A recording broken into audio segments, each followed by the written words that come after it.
یو کس تپوس کړی چې حارس الاسلام نوم څه معنی ده؟ حارس الاسلام. نو حارس الاسلام دا مرکب دی، د اسلام معنی خو اسلام ده، دین او حارس کھیتی باڑی کرنے والا، زمیندار کول، زمکه اړول والا، په زمکه کې ایوي کوونکې، دا نوم کې خل جایز دی. یو کس تپوس کړی چې زمونږ سکول 2 بجې چوټي کیږي او هغې نه پس موږ جماعت کې جمع کوو او هغه جماعت کې جمع شوي روزانه موږ داسې کوو، نو د مونځ په وخت کې سکول پرېښول پکار دي. سکول، ملازمت، کاروبار، هر یو شی د مونځ په وخت کې پرېښول پکار دي. مونځ وکړه بیا په کاروبار لګیا شه، مونځ وکړه بیا پیریډونه اخله، داسې ترتیب کول پکار دي ځکه چې موږ مسلمانان یو. او که چېرې داسې نی نو جمع شوي په جماعت کې بیا جمع کوئ، نو د محلې په جماعت کې مناسب نه ده، د بعضې ائمو په نږدې نه کېږي. بهتر دا ده چې دا جمع په بل ځای کې کوئ، لکه جماعت نه دی مثلا سکول دی وغیره وغیره، بل یو ځای د په هغې کې جمع کوئ. او که بیا هم په جماعت کې کوئ خامخا بل ځای نه نو کېږي. یو کس تپوس کړی دی چې د چرسو نشه حلاله ده او که حرامه ده. نو چې د چرسو نشه شوه نو نشه هر یو حرام ده. تا په خپله ووایي چې د چرسو نشه هر یو حرامه ده. حدیث مبارک ته کل مسکر حرام، هر نشې والا شی دا حرام دی. سګرټ کې نشه نشته، نسوارو کې نشه نشته، نو دا مکروه کې راځي. او چې کله یو حد ته لاړ شي نو کله کله دا مکروه تحریمي ګرځي، حرامو ته نږدې کېږي، اسراف او تبذیر کې راځي. لیکن چرسو کې نشه ده نو دا حرام دی. بل تپوس دا کړی دی چې په جیب کې ساتلو سره مس کېږي او که نه، او چرس چې په جیب کې پراتی نو مز به سره کېږي، فرض مز دی کړی. دریم تپوس یې کړی دی چې حرام دی نو سړی دا څنګه پرېږدي؟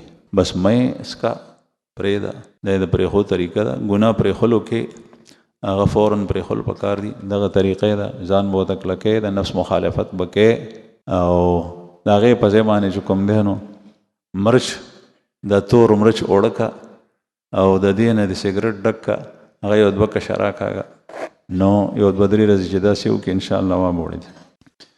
یو کس تپوس کوي چې زما د خور رشته راشي او زما د مور او پلار خوښه، نو د وروڼو نه تپوس کول زما ضروري دی او که نه؟ نه، د هغې اختیارمند، د هغې چې بالغه د خپل نفس دی، او د هغې ولي د هغې پلار دی چې پلار یې کله رشته کوي، نو وروڼو نه اجازه تپوس کولو ته ضرورت نشته.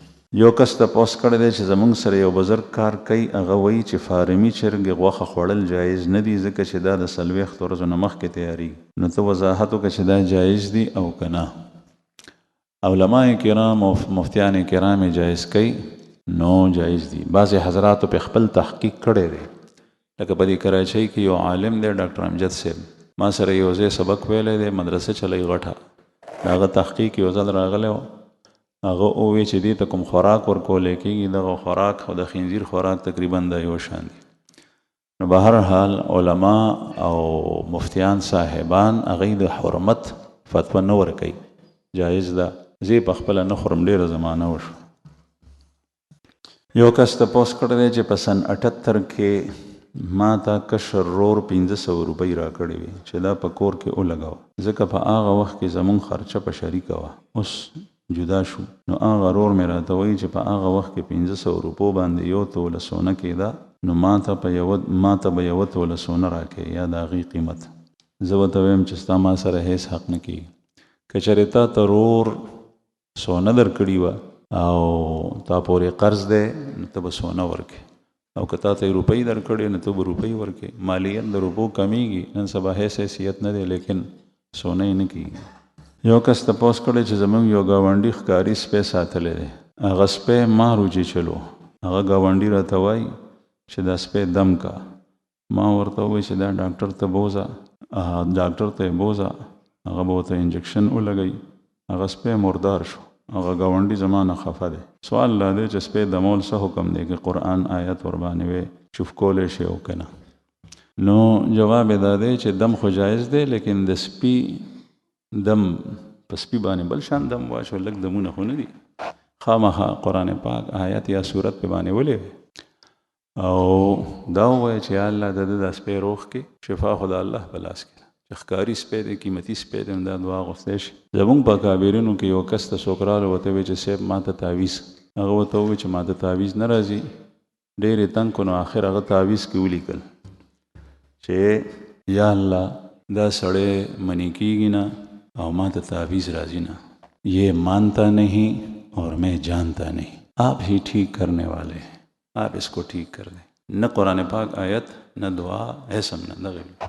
मैं जानता नहीं और ये मानता नहीं, आप इसको ठीक कर दें। बंदे को अगते हुए दा पुरानी जमा दा योसा वजड़न लिख अगर सड़े खशो न ज़रूर न दा सड़े कुरान पाक आयात बदा से मौका बानी यो कसवई च पकुम कोर के मड़े उशी न दागे कोर खुराक का खोड़ल जायज़ दी औ कना च कुम कोर के मड़े उशी न खुराक का खोड़ल जायज़ दी, लेकिन तरीक़ा दाना दा सुन्नत व खिलाफ था। तरीक़ा दादा च आग कोर त चम गावन के खलक खुराक का पाख की पागी गम रागले दे गईते वास्ते।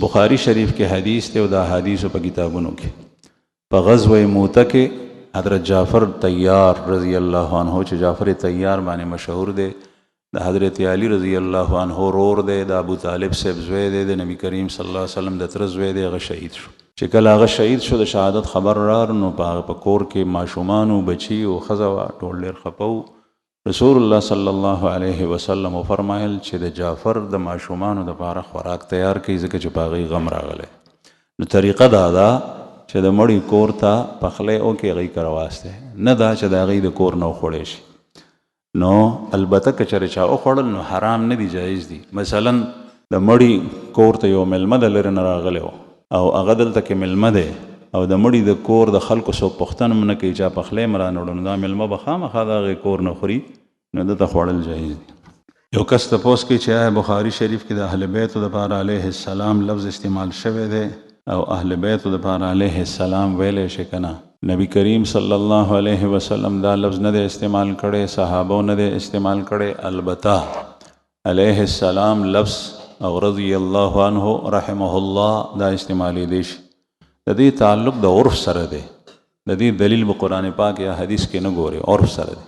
په عرف کې صلی الله علیه وسلم دا لفظ چې الله جل شانو د رحمتون نازل کی په نبی کریم صلی الله علیه وسلم باندې او سلامتیا دا صرف د محمد رسول الله صلی الله علیه وسلم د پاره استعمالی او علیه السلام یا علیهم السلام د نور انبیاء د پاره استعمالیږي او کدا صلی الله علیه وسلم چرته استعمال شنو استعمالی دی شي او رضی الله عنه د صحابي د پاره استعمالیږي د صحابي د پاره رحمه الله د تابعی تبع تابعی یا اوس زمانہ کې یو نیک کسوی نو هغه د پاره د استعمالیږي او په عرف کې عموما د رحمه الله دا مړی د پاره استعمالیږي نو بهر حال د دې تعلق د عرف سره دی د عرف د پاره دلایل په کتاب الله او سنت رسول الله کې نه بلکې هغه زمانه د خلکو سره د غي تعلق ته د کې اشتباه راځي مثلا ک علیه السلام د غیر پیغمبر د پاره او نو کله اشتباه راځي لیکن ک شرچا او